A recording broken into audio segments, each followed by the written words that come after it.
While at work, you hear one of your coworkers talking about a sensitive topic, such as being depressed, suicidal, or another issue that is very concerning. This is a difficult spot to be put in as both a coworker and a fellow human being. What do you do when you hear about something concerning with someone else? How can you be your brother's keeper? This is LifeLine.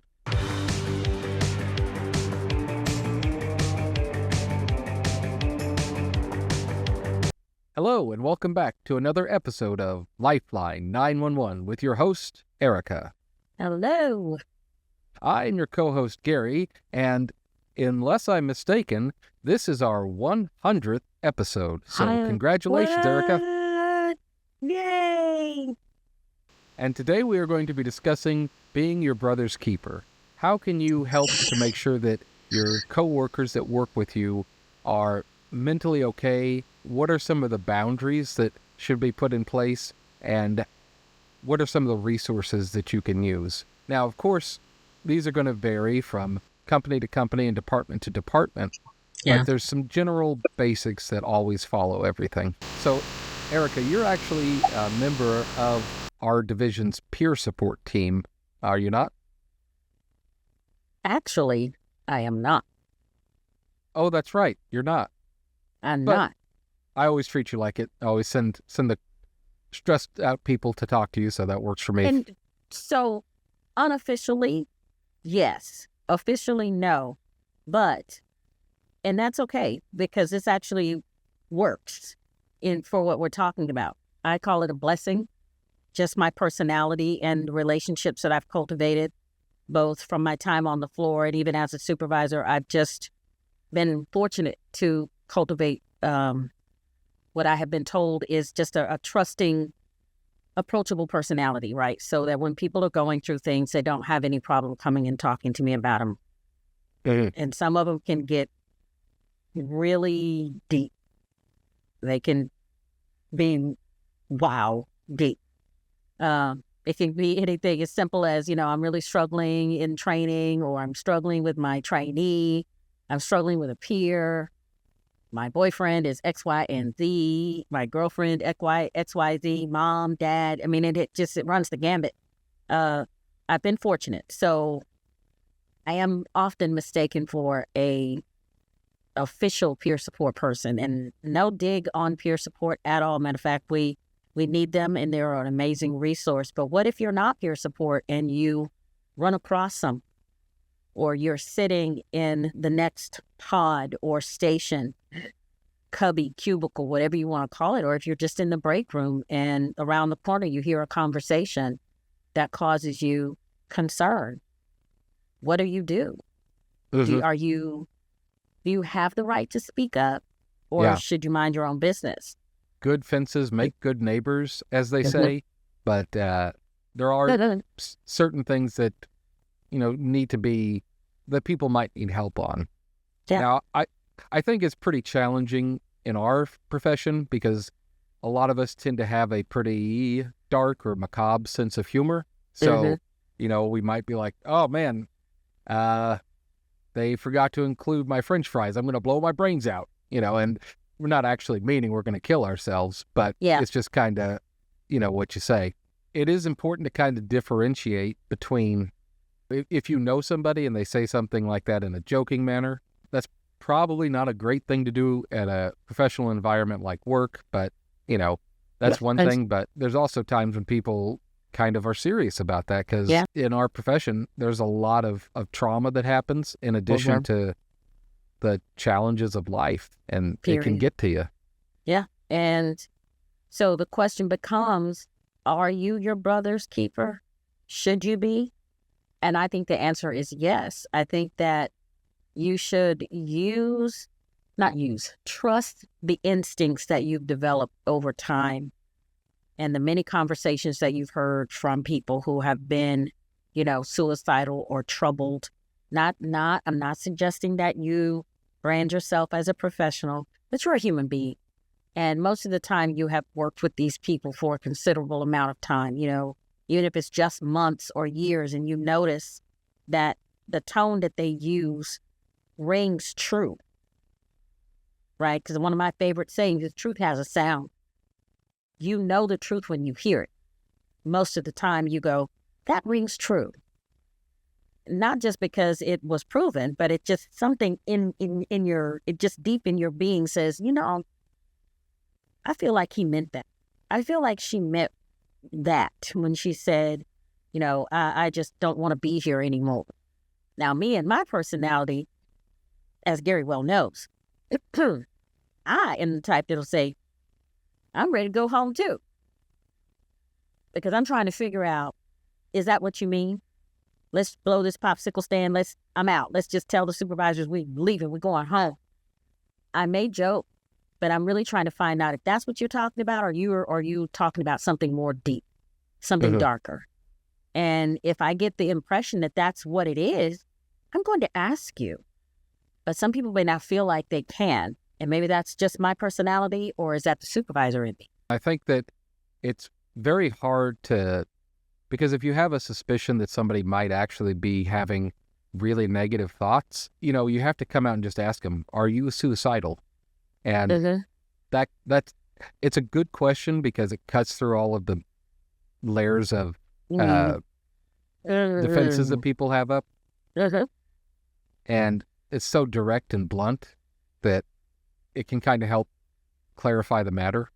Yeah. It's always better to be safe than sorry in reporting that or talking to somebody about that, because if you get it wrong, then they might just have to have an uncomfortable conversation about something that they were just joking about. But if you don't do it and they did need help, that's sad. That is sad, because and no, it would not be your fault that they went and did something to hurt themselves. It would not be your fault, but you may wonder probably for the rest of your life, was there something I could have done? Should I have said something? And I believe, this is me, again, not a professional, but a therapist or psychologist, psychiatrist, any of those. I don't have any letters in my name or around my name that would make me the professional. But as a human being, the answer is absolutely yes. Is there something you could have done? Yeah, you can speak up and let the chips fall where they may.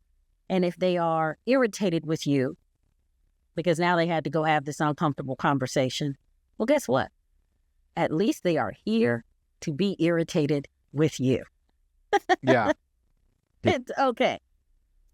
And generally, I don't think people would get super irritated because they'll realize that you're coming at that from a place of wanting to help them, which is, if you're listening to the show, then you're probably somebody in this profession already or interested in it in some tangential way. So you've got probably that spirit of wanting to help others. So that's kind of, what is it they say? Game recognizes game. True. So I love that. I'm hip with the kids. Yes. I'm gonna have to, after the show is over, I'm gonna teach you how to say it. But yes. But yeah, like they'll recognize you were coming from a good place, trying to help because you felt there was a concern, and there's only one way you can really do that, and that's to either ask them directly, or if you don't feel comfortable, take it to somebody else. Yeah, someone who is not afraid, me, to say, "Hey, I heard this thing," and usually, I don't know about you, but I've been in that position where I've had that concern brought to me. It was really important that I and the leadership above me handle it delicately and assure the persons that, brought that concern knew that they were not violating any confidences. If you're wondering if that's a violation of their confidence, the answer is no. There is no confidence in I may harm myself or I'm thinking about it. That's not a secret that you get to keep. That, and by that I mean you're not betraying a confidence there. If they're saying it, they're crying out for some sort of help. It may not always be, the suicide one. That's kind of the most, I don't want to say popular, but it's just the one that comes to mind most of the time. But it could also be homicidal. Maybe they want to kill somebody. Yeah. It could be. Which is really interesting given our line of work, but okay. It could be, they're talking about drug running, or they're using their positions to make money. Like, oh yeah, I run license plates for people on the side. They'll pay me $20. Those aren't those aren't trying to harm themselves, but it's something that, also needs to be brought up.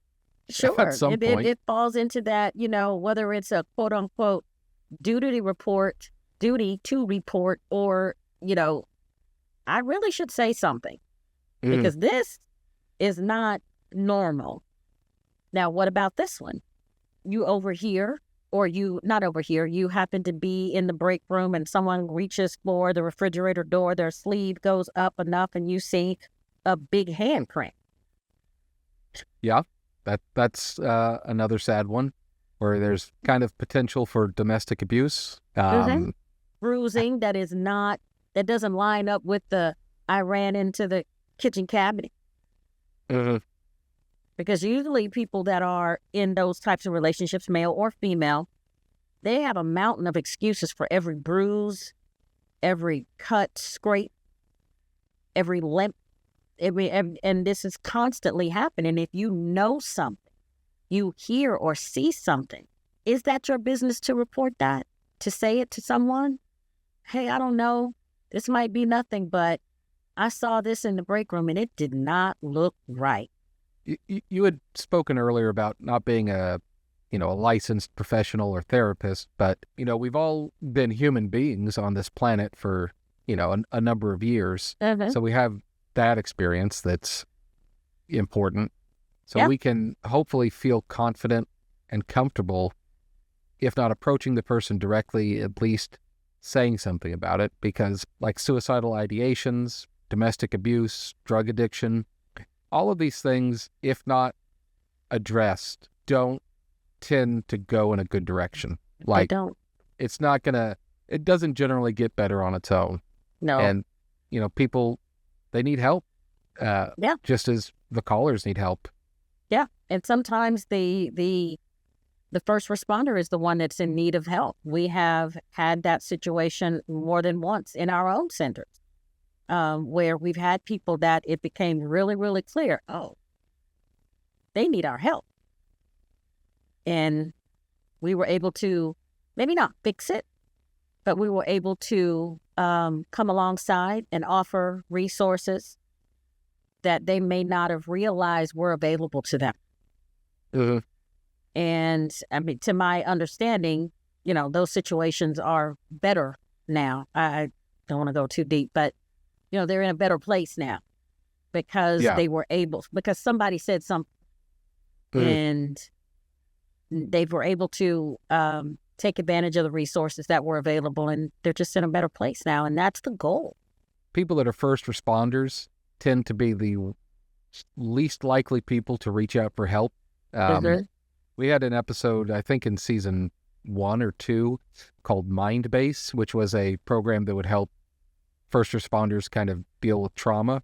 And we kind of talked about it then, about how, because we are first responders and our whole job is to help others, we don't want to be seen as not being able to do that or using up the resources for ourselves, our own issues. And we tend to let things fester a lot longer than maybe wise.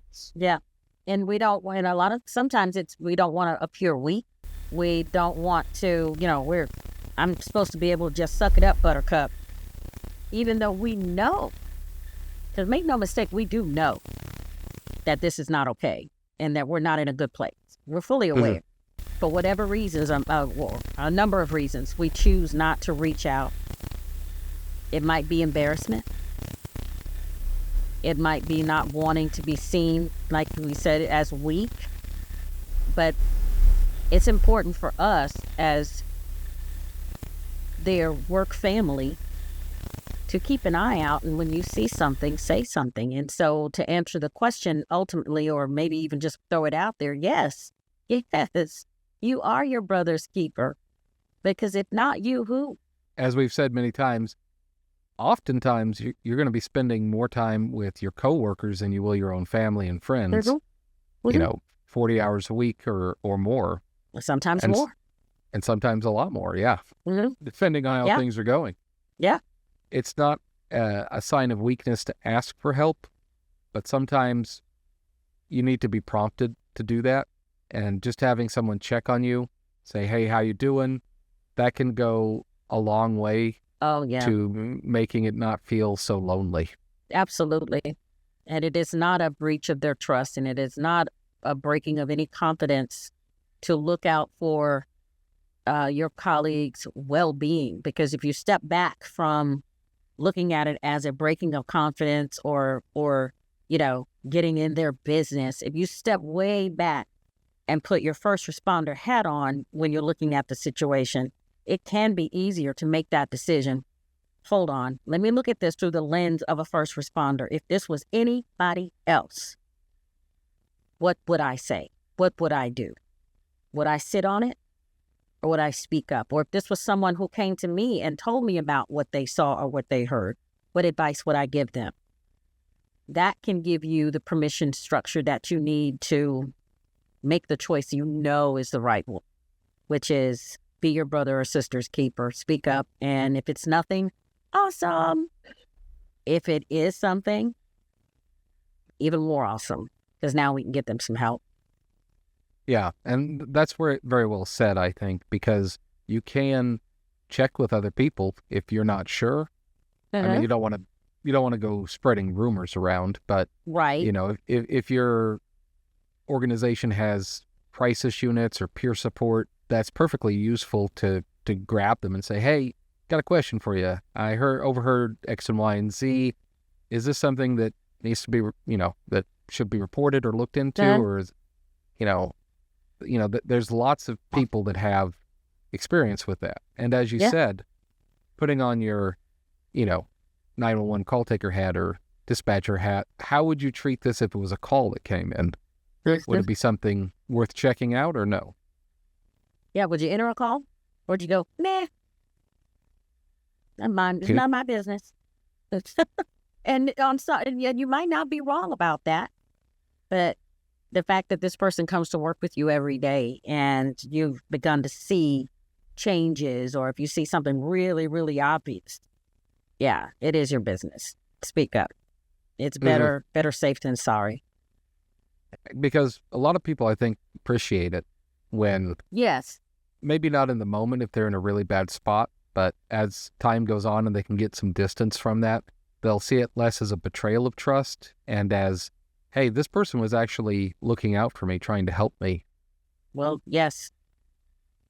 I agree wholeheartedly. Yeah, because that to me is the mark of a good friend, a good person, that you're willing to make yourself uncomfortable in order to help somebody else out. Oh, that's well said. Yeah, because it can be uncomfortable. Because you don't know how they're going to respond. You don't know what management's going to do. And it's like, oh, Lord, you want me to get management involved? Oh, they blow everything out of proportion. Probably right. Yeah. I'm most likely going to blow it a little bit out of proportion compared to the little shrink wrapping that was around it before. The goal there is to get that person the help that they need. So, yeah. Yeah, I'm going to blow it out of proportion a little bit. Just a little bit. Not a whole lot. Just that much. Touch. Just a skosh.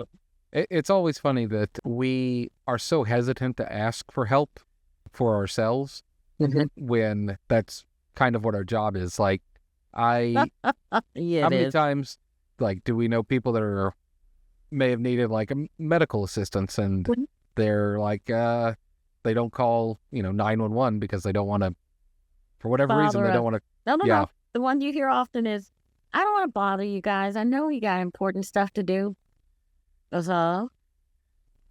And of course, every one of us that's in this profession right now, our hackles are going up, going, okay, I'm looking at you and I'm like, okay, what's coming next? Or you're listening on the other end of the phone, you're waiting for it and you're trying to hear if there's something that you can pick up on, because that's what we do.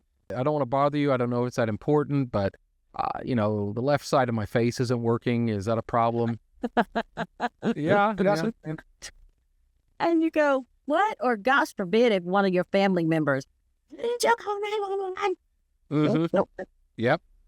But like, how many times have we had people at work that might have gotten, sick, and we have to summon an ambulance to evaluate them and take them home. Like, I can think off the top of my head of at least a half a dozen times where the person's like giving me information of a severe medical issue, and they're like, "Oh, I don't want to, bother anybody." I'm like, I don't want to bother EMS. I'm like, but I can throw a rock and hit one of them. What? Mm-hmm. Yeah. Well, it's too late now. Here they come. Yeah, they're on the way. So, Garçon, come over here, please, and bring your medical bag. But yeah, it's all about looking after one another. In our previous episode, we kind of talked about giving people feedback on their performance in a positive way and building trust, but also in a personal way, which a lot of these issues are. It's also kind of the same thing, because you have to build trust and camaraderie with people in order to be successful, because this job is hard, whether you're a police officer, a firefighter, medic, or call taker, or dispatcher. It's really tough to do any of these jobs, because all you hear all day is negative, and that can grow on you in a bad way. Absolutely. It starts to wear on you as a person. That's why it's so important to talk to someone. It's okay to talk to someone about what you're feeling, and peers and colleagues are great, but most of us have resources, employee assistance programs. Even if all you say to that person is, "Look, I don't want to dig too deep into your life and your personal matters, but have you heard of the employee assistance program?" "No, I haven't." "Okay, here's the flyer," or "Here's the number." You don't have to tell me, but tell somebody, because it's clear, or it appears to me that something is off. And sometimes that's all that's necessary. As a supervisor, I've encountered situations where they tell me a little bit about what's going on, and I refer them to the employee assistance program, give them a few minutes off the floor to go make the call. Make it right now, because I don't want you to get nervous, get to thinking too much, and talk yourself right out of reaching out. Right now, you're in the state of mind where you want to reach out, so let's get it done. Sometimes it can be as simple as that, finding out what the resources are available before you go say anything, so that when you do muster up the courage to have that conversation, you can hand them a solution or potential solution right there in the moment. I think you hit on a key point there. A lot of it is about having courage, both as the person who may be bringing the issue up and as the person that's receiving the issue, and then having to take it and kind of run with it. But it takes courage to do that, because it puts you in an uncomfortable position. And while that is a challenge, it also is a great opportunity to grow and to actually make a difference in somebody's life. Because as you said, like, you're in the break room and you see somebody's got a handprint on their arm. They may not even realize the type of situation they're in. That's true. Or somebody's talking about how every weekend they go up to the poker tables and they're out $500. That's another issue that, that's a red flag. Do you need to talk to somebody about this? Because it's really hard to clearly see the problems that we have ourselves. If we can trust that the other people working with us have our backs too, that can help build a lot of confidence and help us avoid a lot of difficult and or tragic situations. Yeah. They can't see the forest for the trees because they're in it. Exactly. Perfect metaphor. Well, we hope that this conversation has been enlightening and perhaps given you a bit of courage as well, if you know of anybody who's struggling with anything. And if you had any experience with this or have any questions on maybe what you can do, you can always email us at lifeline911podcast@gmail.com. From all of us at Lifeline 911, I'm Gary. I'm Erica. And we will see you next week. Thank you for watching. If you have any questions about today's topic or topics you'd like to cover in the future, please reach out to us at lifeline911podcast@gmail.com. This has been a production of Lifeline 911, copyright 2026. Until next time, this is Lifeline 911 signing off.